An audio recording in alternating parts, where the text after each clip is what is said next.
خدا نے مسیح کو کلیسیا کا جو کہ اس کا بدن ہے سر ٹھہرایا ہے۔ پہلی تلاوت مقدس پالوس رسول کا خط افسیوں کے نام، پہلا باب 15ویں سے 23ویں آیات مقدسہ تک۔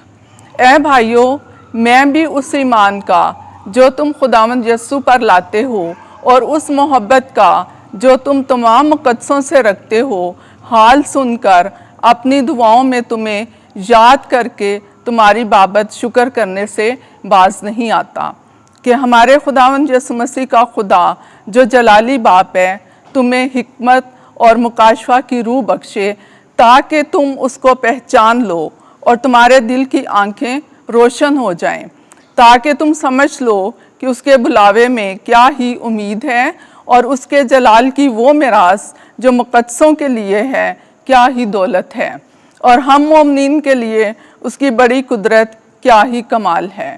اس کی اس بڑی قدرت کی تاثیر کے موافق جو اس نے مسیح میں کی جب اسے مردوں میں سے زندہ کیا اور آسمان پر اپنی دہنی طرف بٹھایا، یعنی ہر طرح کی ریاست اور حکومت اور قوت اور سیادت اور ہر ایک نام سے بہت ہی بلند کیا، جو نہ صرف اس جہان میں بلکہ آئندہ جہان میں بھی لیا جاتا ہے، اور سب کچھ اسی کے قدموں کے نیچے کر دیا اور اسے اس کلیسیا کے لیے سب کا سر ٹھہرایا۔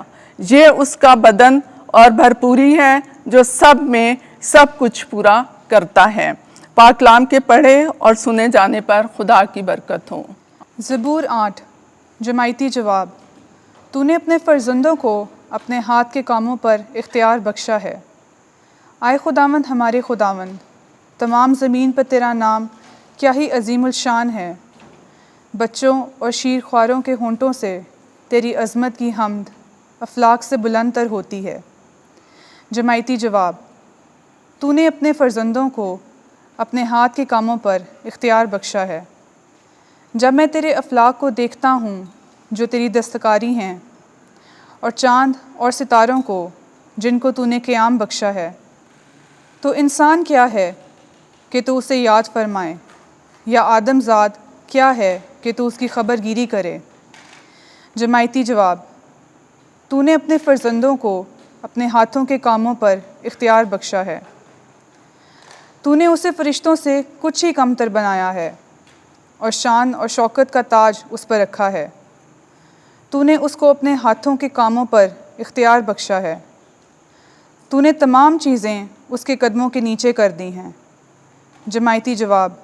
تو نے اپنے فرزندوں کو اپنے ہاتھ کے کاموں پر اختیار بخشا ہے۔ خداوند آپ کے ساتھ ہو۔ انجیل مقدس لوکا کے مطابق اے خداوند تیری تمجید ہو۔ 12واں باب 8ویں سے 12ویں آیت۔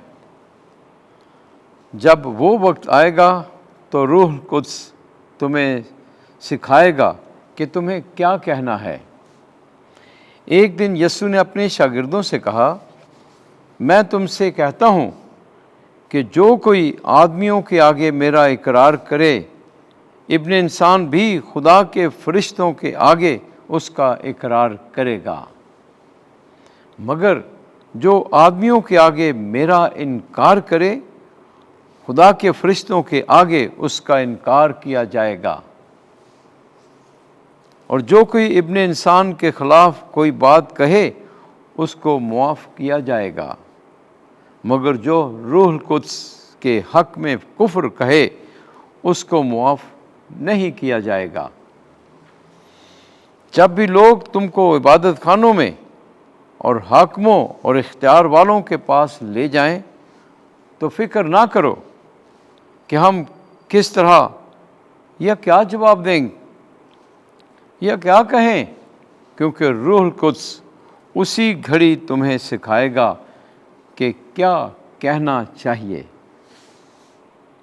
انجیل مقدس کے وسیلے سے ہمارے گناہ معاف کیے جائیں۔ اے مسیح تیری ستائش ہو۔